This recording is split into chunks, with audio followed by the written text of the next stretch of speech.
This is Tron where Tron tells the truth. I've been sitting alone a lot in this crisis. I have my own office at home. Yeah, full of books, full of movies, and full of shit that nobody wants. But I like it. It's my little cave. Not a man cave, but my study cave where I can study all kind of topics. What I've been doing a lot during this pandemic is watching movies. Yeah, watching movies and reading history books. Because how we tell our history and how we present it for other people is part of identity. Lately, I had been making a lot of movies about the war in Norway. Yeah, new generation are still making movies about the war. Some of them are very patriotic, like we fought against the Germans for 5 years, this is hero stories, and so on and so on. They haven't been making a lot of movies who criticize part of the war, yeah, like the people in big business who did deals with the Germans who never got caught or things like that. Somebody tried to touch the subject, but it's not very popular. Somebody is not making a movie about either is how we treated the Jews. Yeah, most of the Norwegian Jews were transported out of the country to concentration camp and very few of them came back. We didn't do as Denmark, who saved most of their Jews. But there were anti-Semitism in Norway too. We had to say that, because that did happen. There are a lot of grey areas in war. When I see American war movies, I think it's even worse.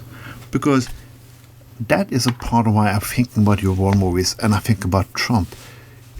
Trump is part of America. He's part of your, what you call American mentality, even if many people in the United States think he's doing too much. It's all about you every time. When I saw Band of Brothers, it was about how American soldiers felt. Well, yeah, I do get that, because they did a hell of a good job. But if you want to have a subject where you talk about war and talk about how horrible the Second World War is and fascism is, you have to show the parts that did happen. I think about the public or people in those countries. Those movies are going to be hard to make because they're going to be extremely violent and not very pleasant to watch. There's not going to be hero stories where everything is black and white. There's a lot of areas of grey in it. When I see Vietnam movies from the United States, it's even worse. Yes, they are horrible. Yeah, I know that a lot of young people were forced to go onto that war. They suffered. They had a hard time. But that we can say about every soldier who goes to war. They have a hard time. There's a little subject of criticism there, like, why in the first place did you go to Vietnam? Not any much talking about all the people who were killed, bombed and burned. You have the landmines in Vietnam still. It's only over 40 years. Yeah, that says something. If you're going to make movies about your war and your history, you have to take the bad parts. That's something every country has to do. We're not very good at that in Norway, but I think we can say we are a little bit better. There are good books about the subject, but movies are often stronger than books, it shows.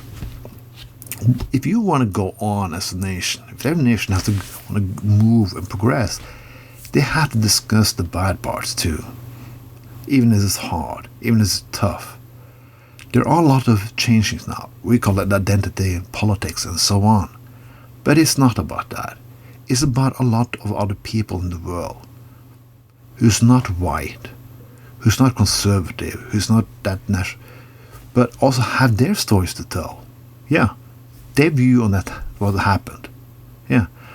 The funniest thing in 2020 is the people who make the best war movies, who take up all the subjects, who see it what it is the Germans. They have learned from their history. There are still fascism and Nazism in Germany, but they have learned. The rest of us, we have not learned a shit. And now we can drag the world into a new war about the same bullshit all over again, started by us, not by Germany. This was Tron, with Tron Tells the Truth.